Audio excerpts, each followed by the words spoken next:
Hi, I'm Andie Arellano and welcome to the Accidental Manager Checklist, where leadership isn't one size fits all, but we're figuring it out one item at a time. Today, we're talking about something a lot of new leaders face: being the youngest person in the room. Getting promoted is an achievement, but gaining respect? That's a different story altogether. Especially when you're leading people older, more experienced, or people who used to be your peers. So, our guest today entered into a leadership role at a young age.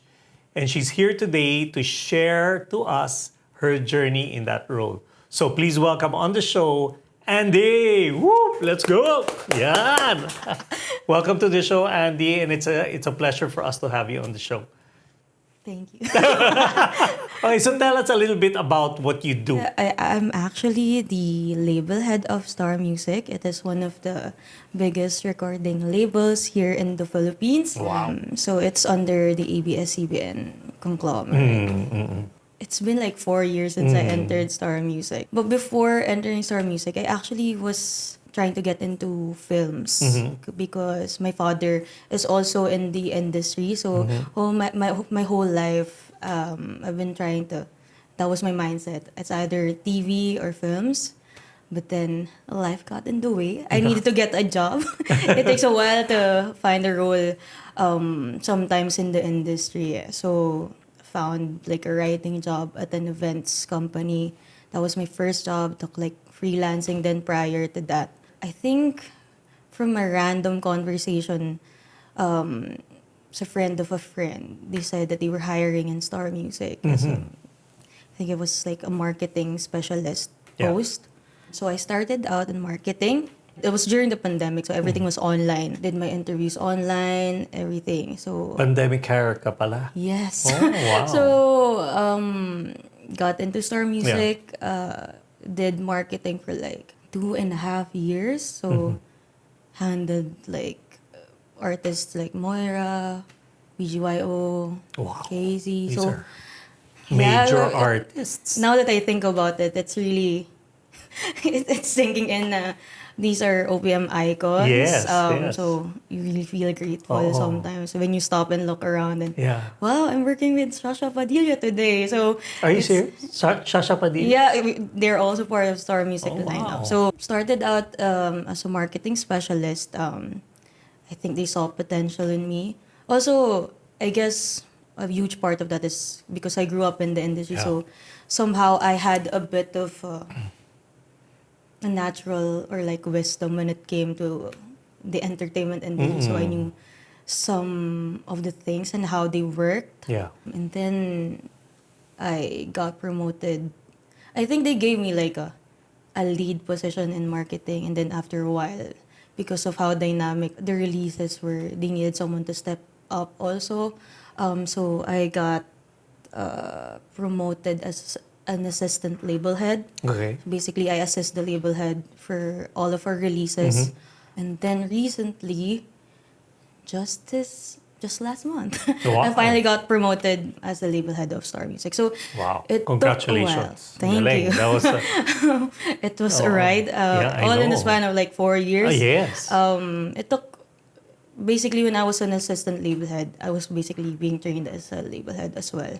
So they really needed to see if I could do it, which was valid because I'm relatively young. Yeah. I think You are young.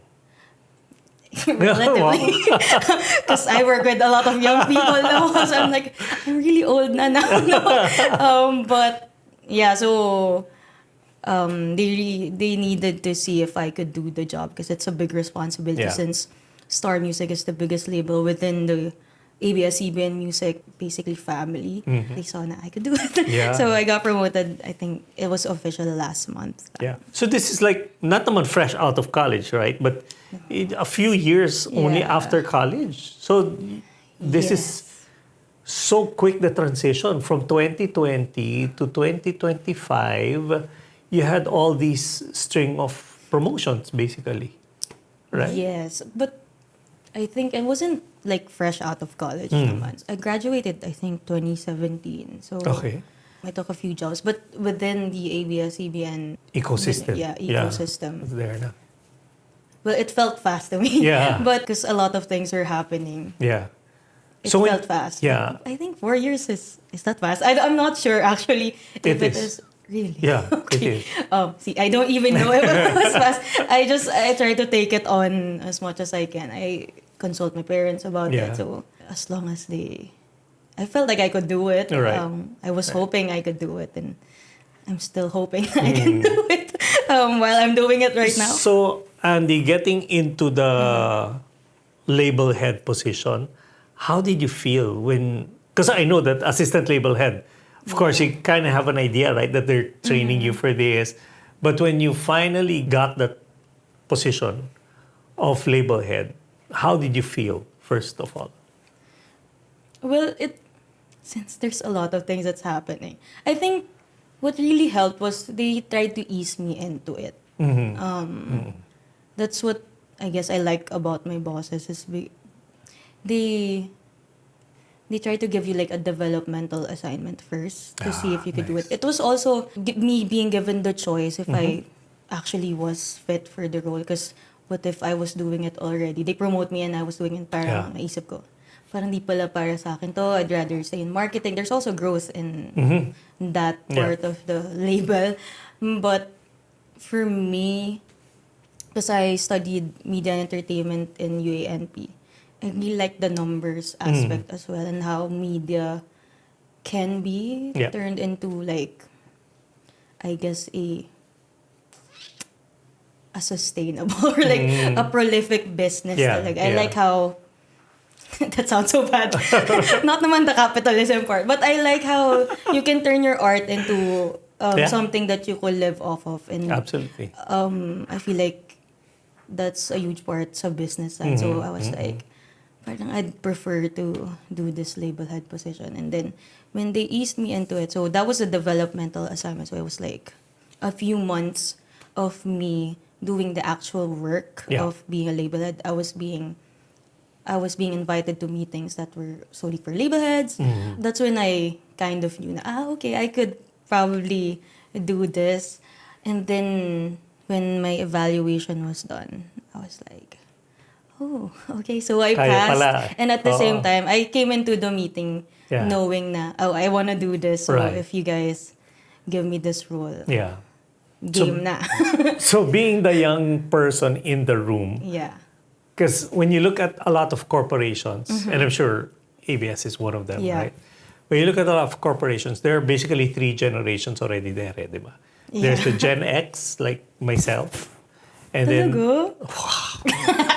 showbiz na showbiz eh. No? Talaga ba dito? Kala ko, batch rates tayo.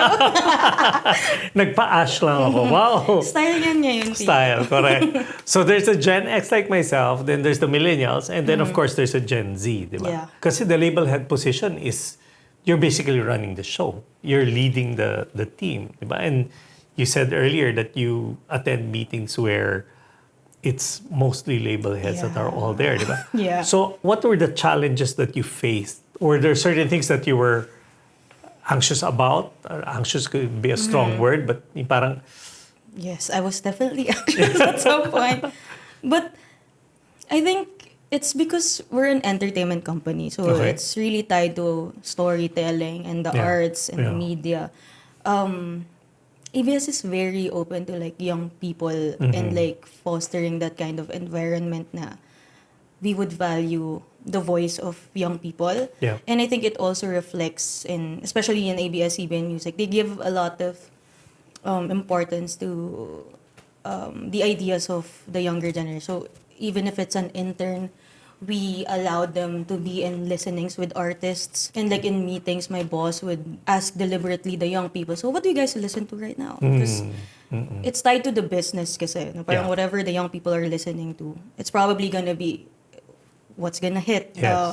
So it reflects in how they promote people as well. So they are basically, they have to be like 2 steps ahead. So the people that lead are younger. So I felt encouraged at the time. And I felt somehow grateful because in a way, ABS is such a big company kasi just to be considered as well. And then also there's a factor na my dad is also was a part of ABS and like is still Yeah. a kapamilya through and through. So He still directs until now? he still directs, but he's a freelancer now. So I felt like this sense of pride and I felt right at home as Yeah. well. So Naks, yes, kapamilya. kapamilya forever, guys. So, but it's like kulang halong chika or Yeah. anything. But it was kind of an honor in a way because I'm very idealistic in a sense when it comes to the arts. And ABS leads I feel like, Yeah. syempre, kapamilya ako sasabihin ko yun. Pero I feel like we contribute a lot to the Philippine pop culture. And Right. to be part of that was something, kahit na in my own way. But at the same time, when you're in meetings with, I don't know if I should, but like when you're in meetings with like Carlo Catagba, Yeah. sometimes, syempre, you really feel like, what am I doing here? And then, but even during meetings like that, my boss would encourage me to present, even if it was my first time Right, to right. present to. And then, they wouldn't know me, of course. And then, I'm always given that opportunity to show na I may not know everything, but Yeah. I know something. Yeah.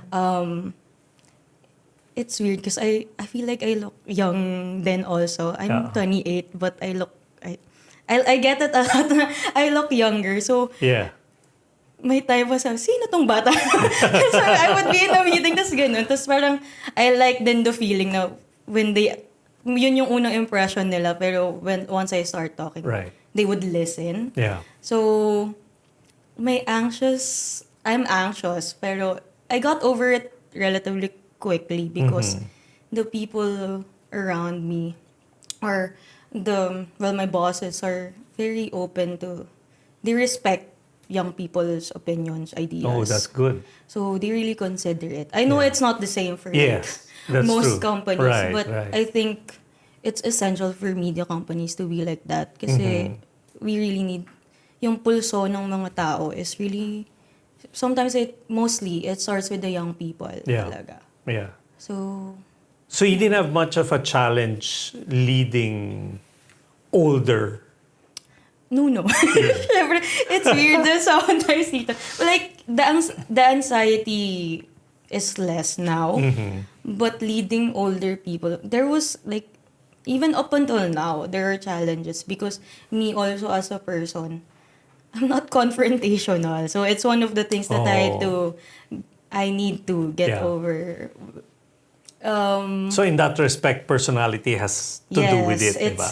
Oh. Oh, yes, definitely. Kung confrontational ka o hindi. I acknowledge it also Oo, na yeah. I'm not confrontational. So paano nga yun? If you have a confrontational older I have to colleague. get over with lang. So, parang, kailangan ko sabihin talaga. Kasi Okay. it's part of the job. And Yeah. I also have to remind myself na I'm just doing my job. Yes. And I can do it in a way where I'm still respectful of that person. But there are definitely times na I would feel like my age is being used against me. But I feel like that's also like masyado ko in my head about it. It could have been just because I haven't earned their respect yet. Ah. So parang instead of me focusing on my age that's being the problem, it's me. I try to focus on how do I gain this person's respect Nice. in a way na I just don't focus. Ay, kasi bata ako kaya Yeah. hindi nila ako nire-respeto. Yeah. I try to let my work do the talking because it's quite effective. Correct. Yeah, So, that's actually a nice way to do hopefully, 'cause things. that's what I've been doing. Oh, kasi, instead of, trying to earn respect by talking and trying, sometimes kasi it can get into a pattern of trying to win over an issue. Yeah. You know what I mean? Compared to if you just let your work do the talking. Diba? If you let your actions do the talking. And that's a good way to show respect. In fact, there was a study that showed 87% of the information that people receive about someone else comes to the eyes. Only 13% comes to the ears. So in other words, people really follow more how we live as a leader or as a manager. People really follow more how we live rather than what we say. Di ba? Kasi sometimes may dissonance eh. Yeah. There's a disconnect. Di ba? You're saying one thing and then when they catch you in the natural, parang iba yung galaw nitong tao. Parang Yeah. I didn't, what this person was saying is not how they're living. It's not You being know what I mean? translated. Yeah, so that's actually a very good way to earn respect from people is to let your actions do the talking. I'm still trying my best to do it also. But you're on the right track, meaning Yeah. tama naman yung Okay, ginagawa thank mo. God. Diba? Because that's the only solution that I found. Yes. Because especially in my in my industry, it's really, there's a lot of big personalities. Yes, I can imagine. And since I'm not confrontational also, I'd be the type na, bahala na, dead man na lang, ganun na lang. But I've learned na hindi pwedeng ganun when you're a leader. You have to address things. You have to be the solution provider. Right. That's so Before, nice. kasi I'd be like, as long as I'm doing my tasks, I'm Yeah. fine. Yeah. But now, their tasks are basically my tasks as well. Correct. So, it's the non-confrontational and it's the type A perfectionist in me also na I'd be so hard on myself. And like, I'm this close to being a micromanager, but I also realize that I need to let them do their jobs. Yeah. Because that's not helping them also. Right. So that was a shift that you had to do. No? Yeah. Because Was I'd it feel hard like for a you? lone wolf all the time. Parang as long as I'm doing my job, I'm fine na. It was... Yes. I don't know. I think it's the achiever in me also. Na parang, I don't know if there's a study also na when you're an achiever, you'd prefer like not to be in a team. Actually, Kasi, there is. Really? Okay. Oh, there Okay, is. at least I'm not Yeah. alone. But there's also, I think it's also a skill kasi Yeah. to be learned. So, I'm trying to overcome that. I want to learn how to lead.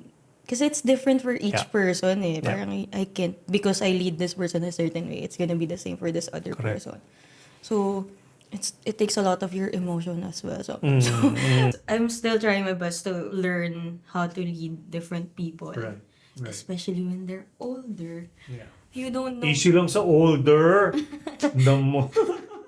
Pero, yun nga po eh, natututunan ko na how, technically, even for older people, there's a way to do it. For this one person, parang kang nanunuyo ng jowa na rin sometimes. Wow. Parang words of affirmations work well with this Yeah, person. yeah. They wanna feel like they're important. Right.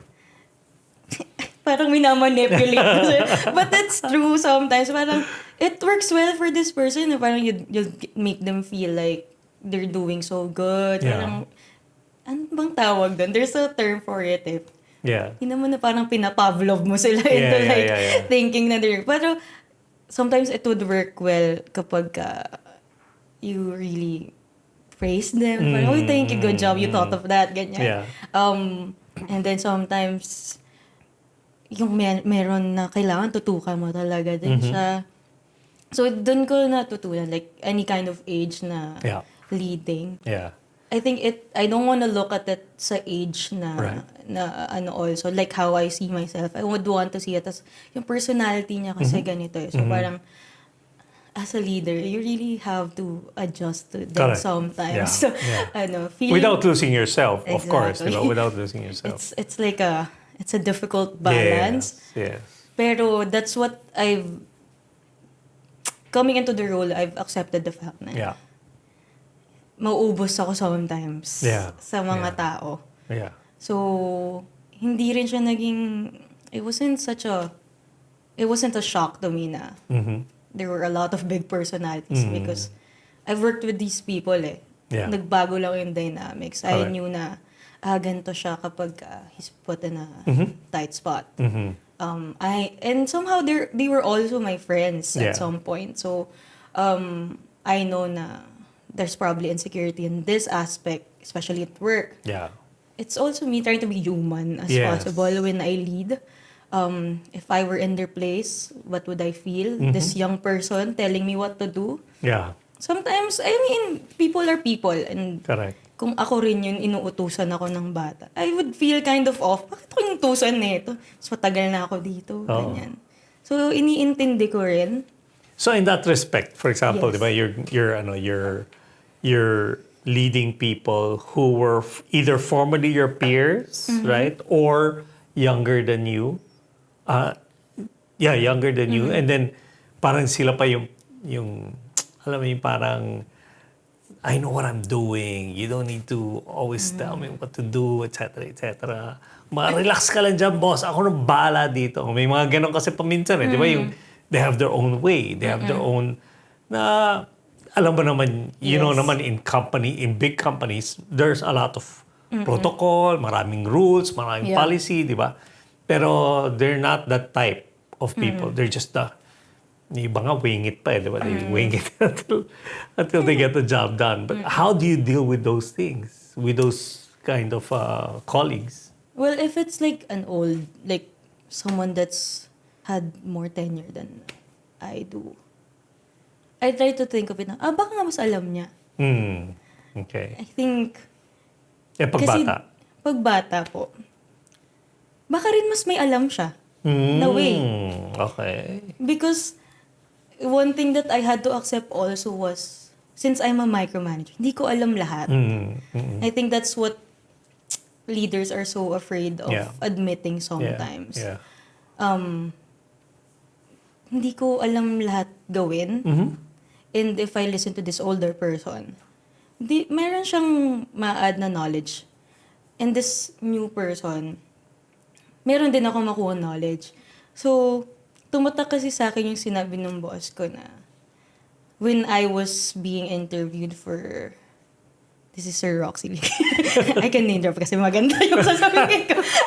But when I was being interviewed for the assistant label head pa lang. So, yun yung sabi ko, I was into it. Parang in-explain na, this is what we see for you. Yeah. Ganyan. So, parang if you take this role, ganito sana eventually yung mangyayari sa'yo. So, I'm sure hindi na niya matatandaan to. But one of the things na sinabi niya sa akin, na up until now I bring with me every time, is that you look at the people around you, the older people, the young people, your friends, your peers. Tingnan mo sila lahat, kunin mo lahat ng maganda, iwan mo yung masama. Hindi naman masama. Badly put yung masama, but like, get their strengths, leave out their weaknesses. So as much as possible, I try to see people and focus on their strengths all the time. Wow. Ang makata. But I try my best. Sometimes, syempre, when you're pissed, there's so many things going on. Yeah. I'm not the perfect person na would always see yung best in people. But I try my best na makita yung strengths nila all the time. Kasi hopefully they do the same to me. Kasi I definitely have my weaknesses. Right. It's an idealistic way of seeing things. But I feel like there's always this mantra with younger people na di na natin mabago yung sistema. Pero kasi tayo yung sistema. Yeah. That's what I recently realized na if you don't change, the system also won't change. Yeah. Okay. Of course, there are things that we are difficult to change from old corporations. Pero ang corny man pakinggan, it really starts with you kasi. Oh, yeah. So parang there are some things that realistically you have to compromise with in able to have a seat at the table because that's sometimes where the change is being pushed. Yeah. The seat at the table. Yeah. So if you start kasi with yourself and like seeing people differently, but I don't blame them also. Parang may understanding din ako na I'll try my best to see the good in people, but I cannot expect it from other people as well because life's so hard. Sometimes you just don't wanna see the good in people. I understand, pero sana hopefully people all around us Yeah. see us in our best form Yeah. and not in our worst days. Right. Especially at work, where Yeah. we're always so stressed. So did you ever feel that you had to either act older or act tougher? May mga instances ba na gano'n na you had to do that? Definitely. Well, I don't know how connected this is, but there was, when I got promoted, coincidentally, my work friends, I'm very close with my work friends when I was in marketing. We had the falling out as well. So I think a huge part of it was the change in dynamics. But we're fine now. we're good now. We're civil, but we know from both ends the relationship will never be The same. the same because there's a change in like the people I interact with Yeah. in the office and stuff like that. But thankfully we were able to talk about it during the time that I was figuring out this new role. Na I thought I would have my work friends with Yeah. me. They were the people pa na I had conflict with at the same time. So parang in that sense, even if I had to, like, I really had to put on a brave face Yeah. every day na Yeah. there's this thing na I have to do. Yeah. And then I'm going through this friendship breakup. Tas it's these people pa na I have conflict with na Yeah. it was so hard. Kasi syempre, these are people that I technically had like a trauma bond Right, with right, work. right. So parang for me to be their trauma bonding, Yes. parang it was definitely it was harder. I had all of this anxiety with being the youngest person at the table. Yeah. And then I wouldn't have friends to talk to about it. Parang, Wow. yeah, so parang That's I'd be tough. alone Yeah. in my cubicle. But it was also a me problem. Like, as I mentioned, I'm not confrontational. Confrontational, right. When I go through something, I'd isolate myself. I'd rather solve it on my own than talk to the other people involved. So I acknowledged my fault in that friendship breakup. The change in dynamics was a huge part of that as well. So Yeah.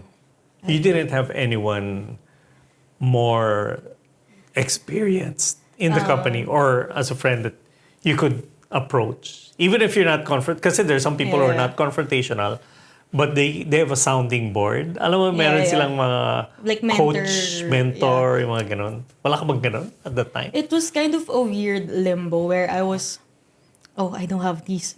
Parang I don't have someone to eat lunch with anymore. Yeah. Kasi parang high school, nakakatawa. But parang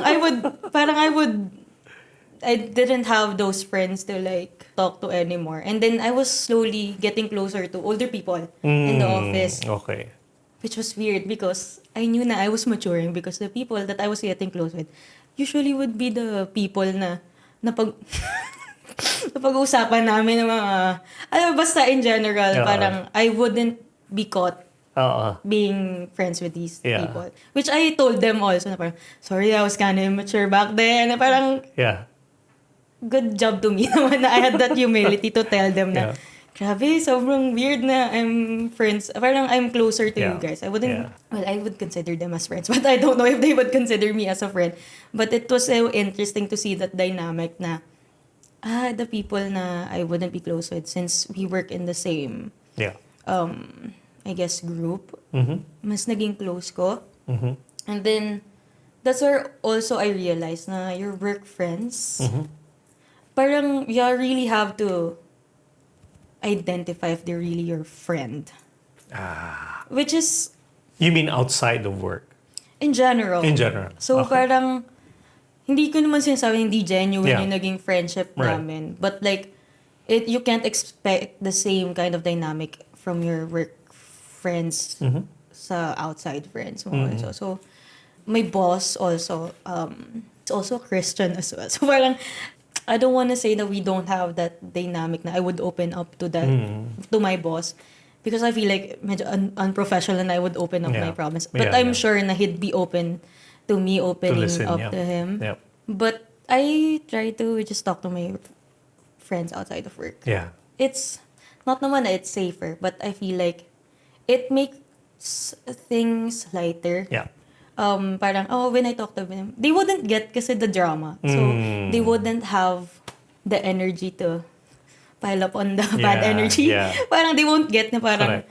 hindi nila gagatungan. Yeah. Na-realize ko, grabe galit na galit ako or like stress na stress ako dito. There's this whole world outside of work Yeah. na parang technically, it doesn't really matter. So, may ganong dynamic for Yeah. me. Galing. So, I just wanted to share some Yeah. things before I shoot my last question to you. I did a talk in KL, and they were asking me to talk about the different generations in companies today. And maybe this might also help other managers out there, accidental managers out there, when we talk about the generations. And it's interesting because when you talk about the generations, understanding each generation gives us a perspective of how to lead them. Ah, di ba? So, for example, sabi nila dito, Gen X, mga Gen Xers, may mga Gen Xers ba tayo sa studio? Wala. Ako lang. So ako lang, I'm talking to myself. I am. So Gen Xers were those people born from 1965 to 1980. So what characterizes the Gen Xers are independent, resourceful, we value work-life integration, and we're very pragmatic. Meaning, and in fact, during our time, we were taught wala pa mga EQ nun eh. Yung mga talks on EQ, mga Yes. emotional quotient, walang ganun Yes. eh. Sa amin, master your emotion. Pagka nag-break up kayo ng boyfriend mo or girlfriend mo, trabaho mo yan. Trabaho mo lang yan. Ganun. You have no time to embrace the breakup. Not like now. I mean, there's... May mental health day. Yeah, I mean, I'm amazed. I talk to HR, they say, RD, grabe, nag-leave yung isang team member namin. Sabi ko, bakit? Nag-break sila ng jowa niya. Sabi ko, what? Oh no! Sa amin walang ganon. Pag nag-break kayo, magtrabaho ka. Oh no! Oh, that's how practical. So kami, for us, pressure was we thrived on pressure. It was a privilege. Yeah, kasi the more pressure there is, you get stronger through going through that pressure. But so for us, pressure was a gift. Parang ganon. Now, we didn't have time. Later on, of course, I find out that I'm easily triggered. Kasi nga so much mastering of the emotion eh. Now kasi when you talk about EQ, it's really now more managing your emotions. Yeah. Diba? Naming it, acknowledging that it's there. Yeah. What do you feel? How do you feel? And giving yourself the right time. Diba? Kung downtime mo is 2 days, give yourself the 2 days. Pero after the 2 days, You get back. trabaho na tayo. Tama. Diba? Unlike us, wala. You suppress it until later on, it catches up on you. Yeah. Diba? That's how pragmatic we are. We were. Still are, I think. Diba? Tama ba? It Tama makes ba? sense though. Okay. And then, millennials. So, millennials naman are born between 1981 to 1996. Yan ang mga millennials. So, I think you're in... I'm in the cusp. Oh, you're right. Tawid ka eh. No? 97. Yeah. So, you're like the Gen Z but behaving like millennial. When it's convenient for When me. it's... Galing, nagsiswitch. Di ba? So, millennials, they're very collaborative, purpose-driven, tech-savvy, and they thrive on feedback. Di ba? So, that's why importante sa... Mga gustong Yeah, pinapuri sila. Yeah. Di ba? You know what? When you talk about feedback, General din siya. well, not just general, but what's his name? 1 Minute Manager, Ken Blanchard. Ken Blanchard wrote the 1 Minute Manager, and he said in that book, I encourage everyone to read it. It's such a short book. You can read it in probably an hour or 2. But it Kala just... ko 1 minute din. Kasi Wag naman. wala ka na naintindihan. But it became like the Bible for managers, the 1 Minute Manager. And he says, so every time you praise people, praise them for something that they did specifically right. Wag lang yung praise in general, yung good job, David, galing mo. Then the next day, David, galing ng ginawa mo kahapon, good job. O, hindi ganon. Yung specifically, find out what they did right. And then you take a minute. Don't wait for recognition day. Don't wait till the team is all together. That particular point in time, praise them. Because it means a lot to them. So nothing general. It's very specific. So if you see someone doing something really good, then take the time. I call that the coaching moment. It's a coaching moment. Anything between 5-10 minutes, pull that person aside, say, galing what you did, I like that. I mean, without that, we wouldn't have gotten where we are today, di ba? So that's millennials. And then the third is Gen Zs. Those Gen Zs are born between 1997 to 2012. Yeah. Yan ang mga Gen Z. So digital natives. Yan ang mga digital natives. Ito yung mga pagka kailangan mo tawagin for dinner at hindi bumababa, patayin mo yung wifi. Lalabas lahat yan. Parang from experience po yung kinakwento niya. Oh, naman. Kasi 5 anak ko eh. Lahat yan, nandyan eh. So digital natives, they're very entrepreneurial. They value authenticity. So just like their leaders, when they look at their leaders, they don't want their leaders to be perfect. But they expect their leaders to be authentic. Diba? Really? Yeah, parang That's interesting. say it as it is. Para magpakatotoo ka. We'll respect you more. Yes, we'll respect you more. I mean, don't be the polished. Ayaw na nila ng ganun eh, yung leader in the glass, in the ivory tower. Yeah. Yung hindi siya Now that I think reachable. about it. Oo nga, no? Di ba? It's really more authenticity. Parang, I'm just Yeah. real. Di ba? Superman dies. Parang gano'n. Di ba? Nasusugatan din si Batman. Gano'n. And they desire flexibility. That's why now, yung after the pandemic, yung Work from RT, home. di ba? Yung tapos mag-RTO na, return to office, tapos ang daming umaalma. Kasi they enjoy that flexibility. I mean, look, I can get the job done from anywhere. Di ba? I can get the job done from anywhere, so let me be. Di ba? And they do contribute naman. They do contribute. Pag kinakailangan, andyan sila. Yeah. Di ba? I speak from experience because my third daughter, sapul yun eh, Gen Z talaga, 22. She's 22. But if you need her to do something, she'll get it done. But just leave me the flexibility to do it when I have the time to do it. You know what I mean? Kasi she's studying Yeah. eh. Di ba? So, between studies and getting work done, let's say, for example, she's moonlighting with another company, interning with another company. If she is at school, let me finish this. And then afterwards, I'll get the job done for you. Pero wag yung pipilitin mo yung gusto mo kasi may priority ako. School ang priority. Yung binabayaran ng tatay at nanay ko yun. Correct. So that I can finish college. Diba? Correct. So that's understanding the different generations. Marami pa yan. There's a lot more. But I just wanted to throw that because it helps us as managers now, diba, Definitely. to understand the different generations. So maybe my last question to you is, if you would describe your leadership in one word or one phrase, how would you define it? My leadership in one. Yeah. One word or one phrase? Wag lang paragraph kasi. Galing, grabe. Ganda, Nag-gets nyo, diba? guys? Husay. Nag-gets. Ang husay. Yun na yun. Galing. Oh no, I can't think of anything. But siguro human.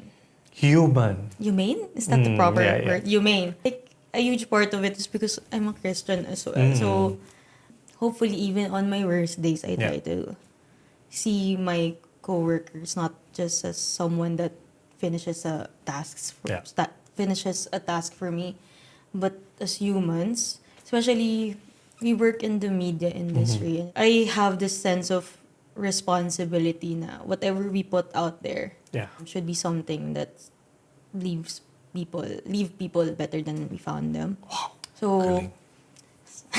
ganun talaga. But hopefully, the leadership would be humane. because it's so easy, Yeah. especially in show business, to see artists or like people around you as commodities, I guess. Yeah. Ano ba yung term ba yun? Yeah, in Yeah. general. Not Oo. just my co-workers, but like our artists as well. I try my best to Yeah. be a good person. Oo. Even if it's hard sometimes. At saka at the end of the day, kasi Andy, di ba, Apo. when the lights go off and no one's calling your name, right? You're You all- go back to who you really are, Yeah. di ba, as a human being. Yeah. Di ba? Which is interesting kasi most of the time we give value and respect to people as a human doing rather than a human being. Di ba? Ganda doon! Papagawan ko ng t-shirt yan. Hindi kasi, di ba? Ganda. Pa-trademark na natin yun. Di ba kasi when you take a look at it, yung kunwari, you're in a party, di ba? Then you're introduced to someone. Normally, pag in-introduce kayo, normal lang. Hi, ganun. Pero when you look at the, pag nag-exchange siya ng business cards or you finally find out who this person is, nag-iiba yung tindig mo eh. Nag-iiba yung tingin mo sa tao eh, di ba?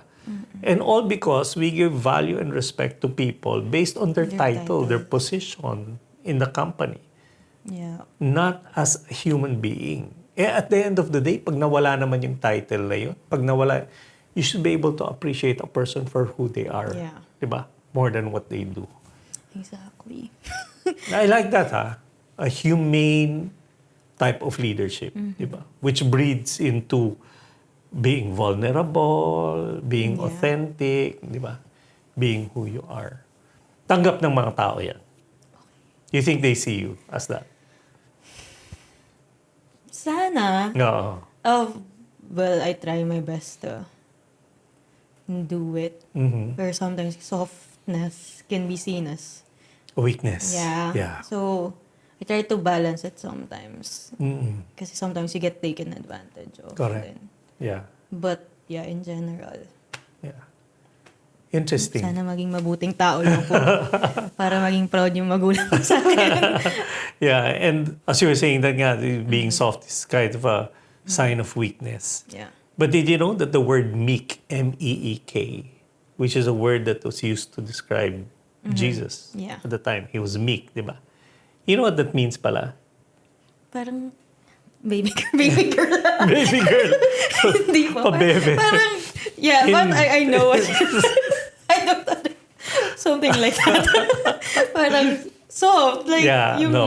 then, di nga confrontation na. Yeah. Oh my gosh. So you know what meek is? Meek pala, when you take a look at Yeah. that word, when you define the word, it's strength under control. And that's what Jesus was. Di ba? Alam niya eh. He knows how strong he was. He knew his power. He knew who his father was. Di ba? He had all of these things backing him up. But then again, he knew also how to control it. Alam niya kung kailan niya ilalabas yun. But that's why there were so many Yeah. instances that he should have gotten mad. But the only time that he got mad, really, really mad, was when they were selling Yeah, in the market. In the sa church, di ba? I read my Bible. Oh, di ba? Nainis siya, di Nainis ba? na siya. Talagang holy Tapos fear. yung inando din niya yung puno. Oh, di ba? Hindi ko Parang, nga alam ba't niya inano yung puno mo. hindi ko rin alam. Pag kaya Tanong natin nagalit next nun, time. Jesus? Wag mo na ngayon. Pagka oras ko na lang. Tsaka ko yung natatanungin. Yeah, di ba? So, in other words, yes, sometimes being soft can be seen as a weakness, but it's just being secure about who you are. You know your power, di ba? You know the kind of respect that You deserve. you deserve and you command. Pero steady ka lang. Control. Diba? Nakakontrol Chill ka lang lang. tayo. Chill lang. No? Galing. Any parting words for our viewers on the show? First is that don't be so afraid of like making mistakes. Because that's really where you learn. Yeah. I think that was my mistake when I got into the role. Parang I would be so anxious about saying the wrong thing, sending the wrong email, not attaching this file Yeah. when I said, please see attached. So Yeah. parang it's normal. Not to excuse all of your mistakes, but it's your first time doing this role. So you should give yourself the grace to learn by making mistakes. The second one would be stay humble. For me, it was really applicable because sometimes when you're put into this role and then Yeah. people, they will see you differently. Yeah. They will see you as someone that could be a stepping stone to a different thing Mm. that would benefit them. And sometimes, syempre, you're a leader. And you become a leader sometimes because you're smart and you know how to read people. Sometimes you use that against other people. So, don't. Try to stay humble. Even when the miss and the mams Yeah. come in. You try to think of your intern self. Really, like the rookie mindset. Kasi you'll stop learning once you become mayabang Yeah. talaga. And the last would be, there's a reason why you're being put in a certain place. May it be a leadership role, may it be a follower, an employee. I believe na you're being put in a certain place for something good. If it doesn't feel that way now, eventually it will all make sense. Yeah. Trust me. Source? Trust me. But yeah, it will all make sense in the end. And isn't it exciting to Yes. finally be in a place where, kaya pala nangyari yun. Right. Kaya pala kami hindi nag-friends ni ganito because mangyayari pala to or mas masaya siya pag wala ako. Yeah. Parang kaya pala hindi nag-fall through yung project to because there was a bigger one coming in. So, Yeah. just wait for that moment to And eventually it will. Yeah. It won't feel that way all the time, but tumatanda na rin. Napipil ko na rin na dumadating na ako sa mga moments na po na gano'n na. Yeah. Kaya pala to nangyari because I am in this place now. All right. So, yeah. Wow! Thank you so much, Andie. Guys, palakpakan naman para kay Andie. Ang galing. Thank you so much. I mean, I learned a lot and everybody in the studio, the thousands that are in the studio, the production team of 50, we all learned so much from you. No, but seriously, I mean, this was a conversation that had so much meaning. Alam mo yun, kasi minsan may meat, tapos minsan may meat and meaning. Diba? I think this one was really nice because I really got inspired by your story. Wow, thank you po. So maraming salamat. Guys, thank you so much to Andie for guesting on the show. It's been a pleasure. And hope to have you back next time. Sure. Baka pagka-presidente ka Yes, na. pag ako pinalitan ko na. Joke lang po. Alright, maraming salamat, Andie. Thank you so Salamat much. po. Alright, thank you. So now, before we wrap up, you know what time it is. Let's get into the episode's accidental manager checklist. If you're a young leader trying to gain respect, let's recap Andie's checklist. Number 1, don't be afraid of making mistakes. Own your role, not just your title. Let your work do the talking. You got promoted for a reason. Remember, trust that and start showing up like a leader. Number 2, stay humble. Build trust through action. It's not about being the smartest or the loudest. Consistency, listening, and follow through go a long, long way. And finally, number 3, there's a reason why you're there. Lead as you. You don't have to act older to be taken seriously. Authenticity builds real respect. Young leaders aren't just the future, they're already here, slowly shaping the way organizations grow, lead, and evolve. Remember, being young isn't a limitation. It means you're bringing a fresh set of tools to the checklist. This is the Accidental Manager Checklist. I'm Andie Arellano. Don't forget to subscribe, follow, and I'll see you in the next episode.